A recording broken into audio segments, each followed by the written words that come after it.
Hey guys, today we're going to go over how I did some of the computer work that I showed you in that module about flow over forward-facing step. So what I thought I'd do today is just start some of the preliminaries about um, setting up Matlab and how to work a terminal. So the objectives of this short little module are to learn something about Linux and Darwin. So this is how I generated, or how I prefer to operate with Matlab and do all my plotting, is in a Linux Darwin environment. And you can do this in a Microsoft machine as well if you want to, but I'll just show you this today, and then maybe later I'll show you how to do this in a Microsoft environment. But I think that if you learn a little bit of this, you'll see the power of using these kinds of command line tools. So I want to introduce to you basically what a terminal is. And terminal really refers to something on a Linux Darwin side. And when I say Darwin, I mean a Macintosh, right? Because the fundamental operating system for the Mac is Darwin. And then the OS X is like the equivalent of Windows. That's what sits on top of Darwin. And then on a Windows machine, if you want to bring up a terminal, you need a terminal emulator, something like Cygwin. So either one of those will work.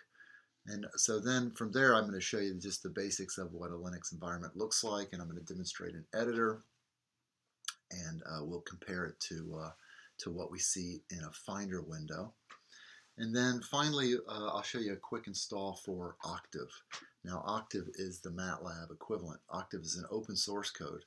And so what I like about the Linux Darwin environment is that it allows you to run a lot of open source software. And so I think that's a pretty powerful thing. Now, let's see here. This is my desktop here. Let me stow this.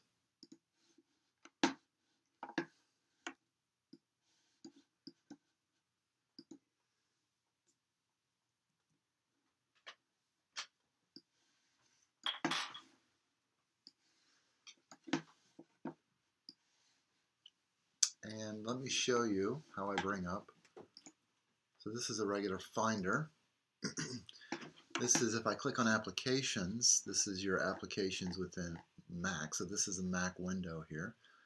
And if you go to Utilities and then you click on Terminal, it brings up this terminal program. And now if I open a new terminal, just a basic terminal, these are all the same here.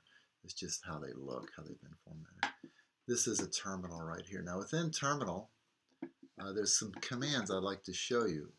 So this right here is a list of terminal commands, and this set of terminal commands is kind of your basics. pwd lists where you are in a directory. cd will change a directory. cd period period means go back a directory. So let me show you some of those. So here's your terminal. pwd is where I'm at. So I'm at users borg j. If I switch to, say, documents, and I do an ls in here, I'm listing my directory structure. You can see where all the directory structure is. Okay. So the equivalent is right here. If you see here, here's borg j, here's my files, and then I went into this documents file, and you can see there's everything in here that's listed right here. So applications, big baby 2, that sort of thing. All right, so let me go to the directory where my files are. So it's here, right? It's under this long list of directories. So it's under Documents, Department Efforts, Class, Course, ME Advanced Fluids, Lecture Notes, Online, Irrotational Flow, Simulations, that sort of thing. So let me just go there using the terminal. CD, and I'll go to Classes. No, I got to go to Department Efforts. Now you notice when it pops up really fast there, that's because I'm hitting the Tab key. And the Tab key means just fill in whatever matches what I've already typed. So classes, courses,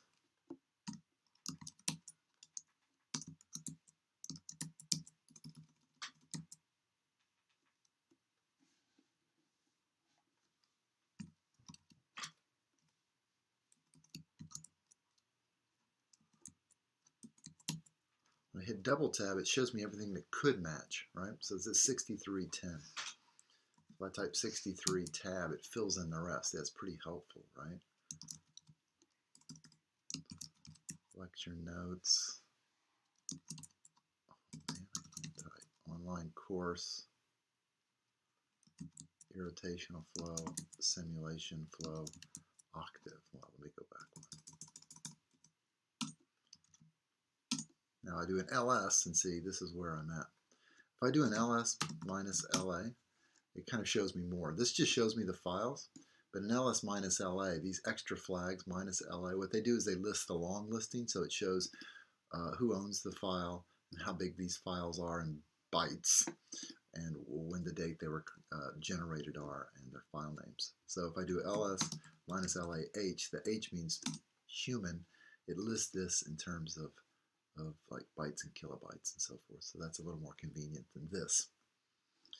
All right, now if you want to know more about the ls command, or any command in a Linux environment, you can type man, which means manual. Bring up the manual for this, and you can hit ls, and it will show you the manual. So ls means list directory contents, and then if you hit, you can see all the different flags. I hit the tab, I hit the space bar there.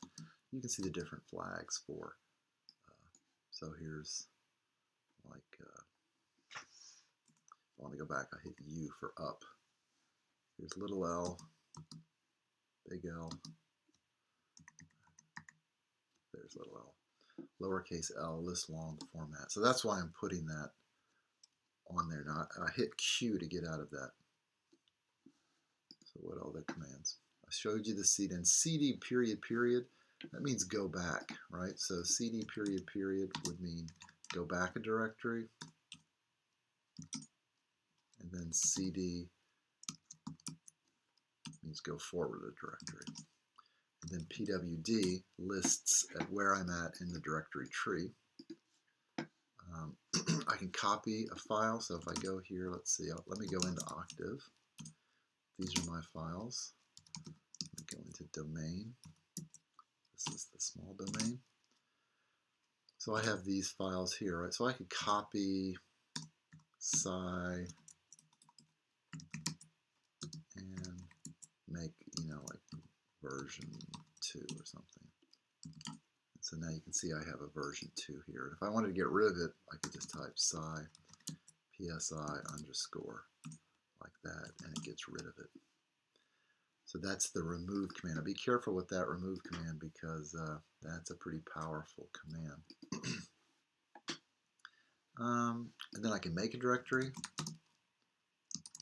Let's call it temp. And you can see there it is, and I can go into temp. There's nothing in there.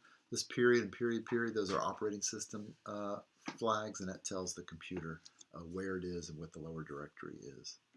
So then I can back out of that, and then I could remove that directory if I wanted to. All right, so that's pretty much everything I wanted to show you on this list today. And then the last thing is, I wanted to show you how to install something on a Darwin machine. So this is Octave, right? This is a Mac. And if I wanted to install a computer code, I can use this thing called port. And so you can go, port is a very nice application, Mac port install. And so here it is, the port install project. And you can download this and put it on your Mac, and any kind of computer code you would like to get, and you can look at all the available ports that they have. These are all the different programs you can get. I really like this Aquaterm. I'm going to show you how to use that. And then see, Octave is not even listed here, right? But anyway, you can surf through here. Here's chemistry codes, and you can look at all the various available free open source codes that you can use. But the simple way to show you is just say port install Octave.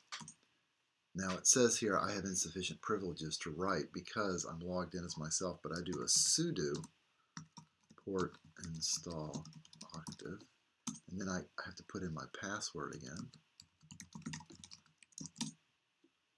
And now it's going to just go ahead and install it. Now, I've already installed it, so this is going to go way faster than when you do it the first time. So, but that's basically it. It installed Octave, and now if I type Octave, it brings me into the Octave menu. Okay, so that is the module for today. I just wanted to introduce you to Terminal and how it works and get you Octave on there. And then if you're on a Windows machine, the equivalent to Terminal and Windows machine is something called Cygwin. Whoops. Here it is. And Cygwin is just what it says. It's get that Linux feeling on a Windows machine. What could be better than that old Linux feeling? So you install this, and basically it'll create what I just showed you as a terminal on your Windows box. So then you can run this using a real computer, basically. You can simulate a Linux. All right, that's it for today, and I will see you next time. Thanks.